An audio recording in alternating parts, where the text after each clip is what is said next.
नमस्कार। सावित्रीबाई फुले शिक्षण प्रसारक मंडल संचालित रेणुका हाई स्कूल में मैं अध्यापिका श्रीमती सुवर्णा अशोक गव्हाणे। आज हम देखते हैं कक्षा 5वीं का हिंदी का लेक्चर 22, टॉपिक नेम सपूत। जो पाठ हम आज पढ़ने वाले हैं उस पाठ का नाम है सपूत।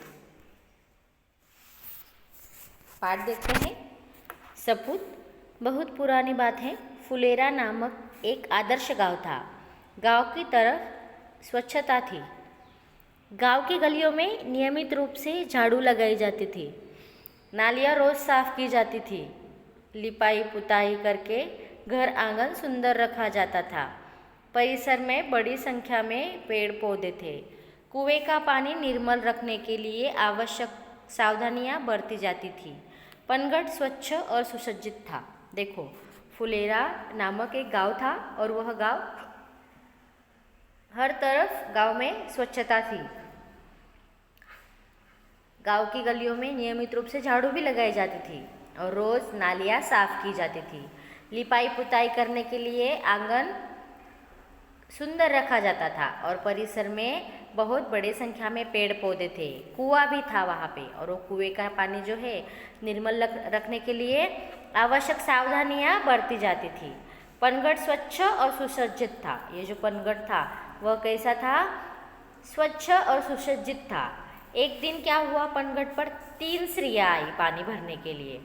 वे अपने अपने लड़के के गुणों का बखान कर रही थी, यानी एक दूसरे को बता रही थी अपने बच्चे के गुण को।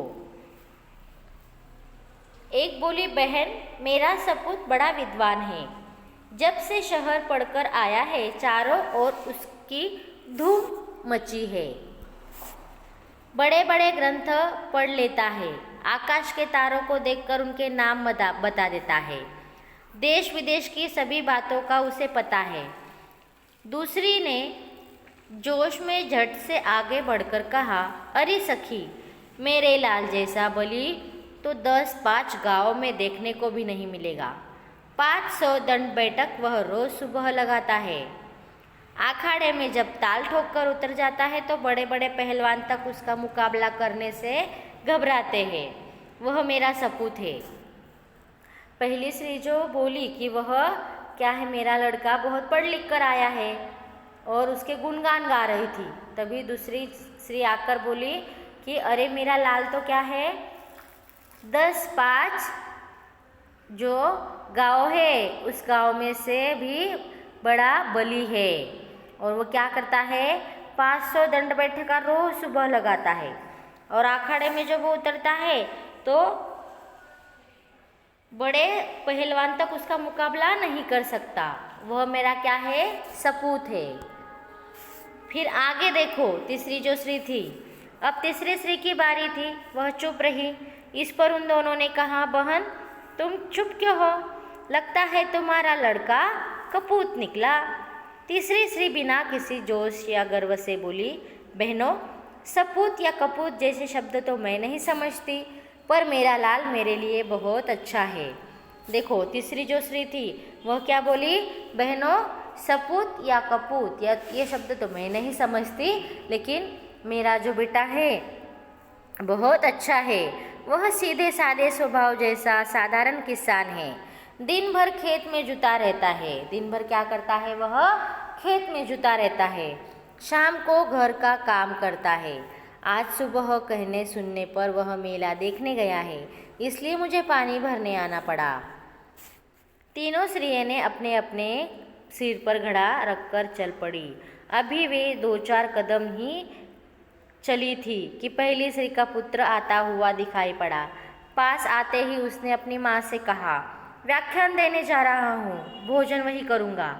यह कहकर वह तेजी से चला गया। तभी दूसरी स्त्री का पहलवान पुत्र भी आता हुआ दिखाई दिया।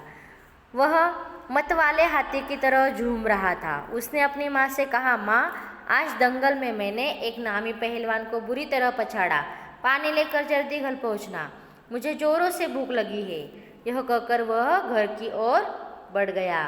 पहली का आया और वह उसने कहा कि मैं व्याख्यान देने जा रहा हूँ, वहाँ से खाना खाकर लौटूंगा। दूसरा आया और दूसरा क्या बोला कि मैंने नामी पहलवान को पछाड़ा है तो मुझे बहुत भूख लगी है, घर जल्दी आना।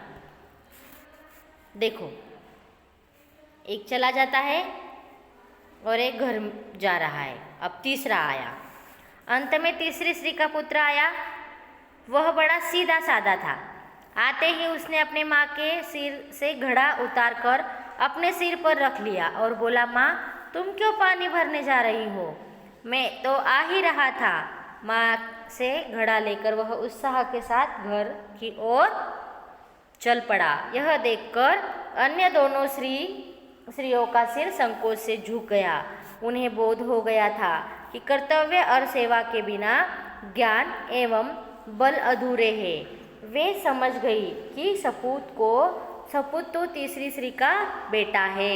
देखो, तीसरी स्त्री का बेटा आया, पहला चला गया व्याख्यान देने, दूसरा घर चला गया।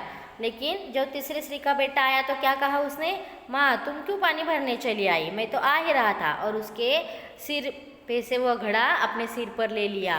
फिर वह दोनों जो स्त्री थी, वह दोनों स्त्री को क्या हुआ? उनको संकोच हुआ और सिर झुक गया उनका, और उनको बोध हो गया कि कर्तव्य और सेवा के बिना क्या है? ज्ञान जो है, ज्ञान और बल। पहले स्त्री के पास ज्ञान था, दूसरे स्त्री के लड़के के पास बल था, लेकिन ज्ञान और बल जो है वह कर्तव्य और सेवा के बिना कैसा है? अधूरा है।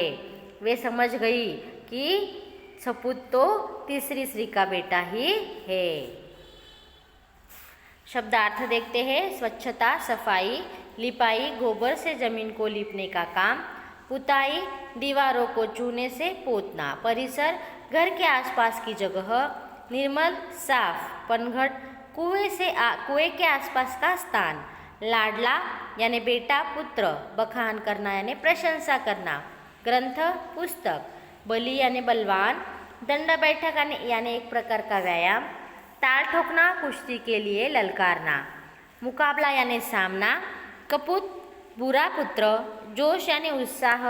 गर्व, घमंड, अभिमान। व्याख्यान यानी भाषण। दंगल यानी कुश्ती। नामी यानी प्रसिद्ध। पछाड़ना यानी हराना। संकोच, शर्म, हिचकिचाहट। बोध यानी ज्ञान। आगे के लेक्चर में हम राष्ट्रीय त्योहार यह पाठ देखेंगे। धन्यवाद।